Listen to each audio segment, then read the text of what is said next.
Só um adendo aqui, ó, os colegas falaram, enquanto só for discutido pela parte de cima os nossos problemas envolvendo prazos oficiais, dificilmente, como ele falou bem, o colega também e a advogada, nunca tem a participação da parte mais prejudicada. Eu sou policial militar no estado do Rio de Janeiro, eu sou sargento. Em nenhum momento me chamaram para conversar ou criaram comissão de praças para auxiliar generais, coronéis, o que for. E hoje que a gente tem esse cenário de uma discrepância terrível entre oficiais e praças. Eu acho que quem sente mais isso são os praças. Isso não tem nem que se discutir. Até porque meu telefone aqui, eu acho que também de todos os parlamentares, não parou de chegar mensagem aqui só de praça. Não recebi nenhuma de nenhum oficial. Então é sinal que realmente essa 13954 ficou muito boa para eles. Vocês devem ter recebido, não receberam? Todo mundo pedindo apoiamento, pelo amor de Deus, Portugal, está aqui, ó.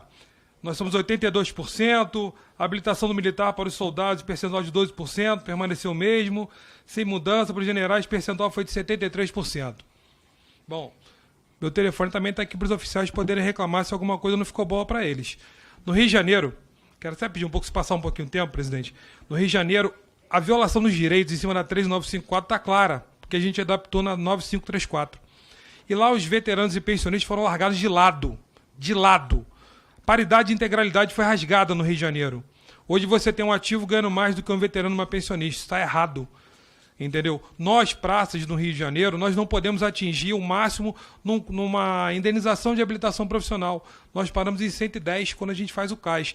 Independe se eu fiz faculdade, pós, mestrado, doutorado, eles entendem com o máximo de respeito que eu vou falar aqui, que o praça é limitado. E o praça não é limitado e a prova está aqui na frente de todo mundo. Entendeu?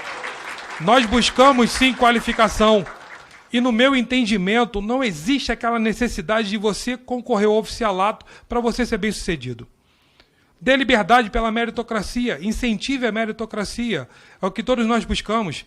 Dá sim para todo mundo ter um salário legal. A diferença é ser só de soldo.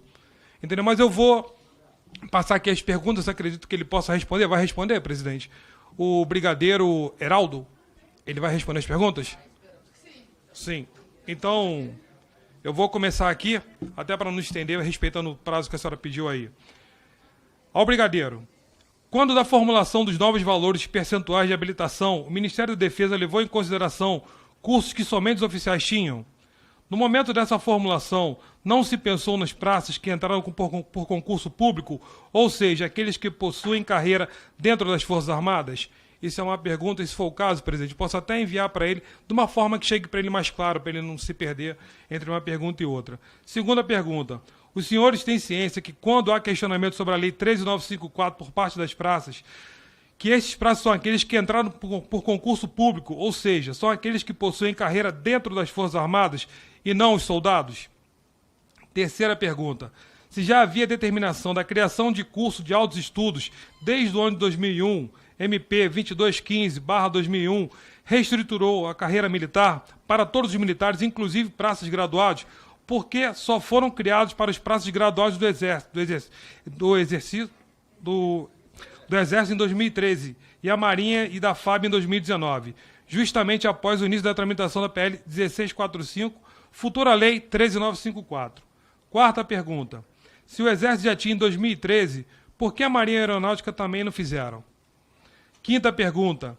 A 13954 mudou de forma de entendimento médico para os dependentes pensionistas, e muitos deles do dia para a noite, inclusive com enfermidades graves, perderam o tratamento que na emergência procuraram planos de saúde.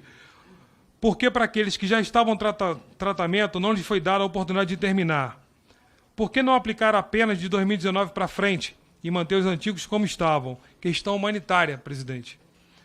Sexta pergunta.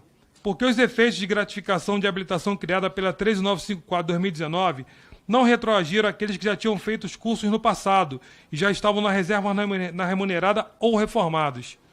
Sétima pergunta. Com a revogação da vedação da paridade e integralidade trazida na Emenda Constitucional 41/03, inciso 3º do artigo 35 da Emenda Constitucional 103 de 2019, as pensionistas que foram prejudicadas por vedação passaram a ter, a partir de 2019, a paridade e integralidade, iguais às outras. Em caso negativo, por quê? E vou finalizar aqui. com um colega meu do Rio de Janeiro que me pediu para fazer duas perguntas, o Major Luigi.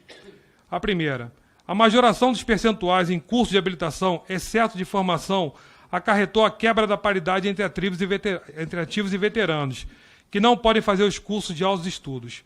A VPNI foi instituída na Lei 13953, de 13954, né? Deve ter digitado errado aqui, para correção de eventuais perdas de valores das pensões e proventos. Inovação e alteração. Se pode a mesma VPNI ser utilizada para consertar a quebra da paridade, nesse caso nos cursos de altos estudos, uma vez que os veteranos não podem realizar, porém a VPNI complementaria a diferença na eventual quebra da paridade. Uma outra pergunta que ele fez, e finalizando, uma nova correção nos percentuais de cada curso, exceto de altos estudos, que é o teto, se corrigiria a injustiça do curso de formação, o qual não foi alterado, passando esse de 12% para 27%, o que é o valor atual na especialização. E este passaria para o de aperfeiçoamento e este para o altos estudos 2. A tabela seria corrigida sem nenhum curso ser esquecido, bem como diminuiria o abismo nas remunerações da base para todos os oficiais generais. Ressaltar que os problemas de óbices na 3954/2019 já foram expostos. Para não perder tempo, vem trabalhar na ajudar com as soluções previstas para esse caso. Agradeço o tempo à senhora. Me permita aqui lembrar novamente que eu, como militar do Estado do Rio de Janeiro, relato violações de direitos no Estado. Se pudermos ajudar veteranos e pensionistas no Rio de Janeiro, fico grato. Já levei esse problema também à Comissão de Segurança Pública e Combate ao Crime Organizado. Nós, como os parlamentares, temos essa responsabilidade no Rio de Janeiro, porque o cenário é terrível. Pensionistas passando necessidade, veteranos que contribuíram a vida toda, pensionistas com aqueles membros que perderam a vida em combate no Rio de Janeiro e também as outras por todo o Brasil, e veteranos que contribuíram, que esperavam, no mínimo, ter um mínimo de dignidade. A todos da mesa, muito obrigado. A todos os presentes aqui, estou à disposição de todos vocês. Eu sou um sargento, eu sou um praça, eu entendo a linguagem que vocês estão falando o tempo todo aqui. Muito obrigado. Encerro, presidente, e a todos os colegas aqui presentes, para deixar bem claro, isso aqui a gente não está caçando bruxa. Isso aqui não é uma caça às bruxas. A gente está discutindo aqui direito de pessoas que decidiram, escolheram servir um país. Se dedicaram à vida, e agora o que eles estão pedindo aqui é o mínimo, dignidade. A gente não está pedindo muito. Respeito, dignidade, foi tudo aquilo que a gente pensou lá na frente, quando a gente escolheu servir, viver e morrer pelo nosso país. Fiquem na paz de Deus.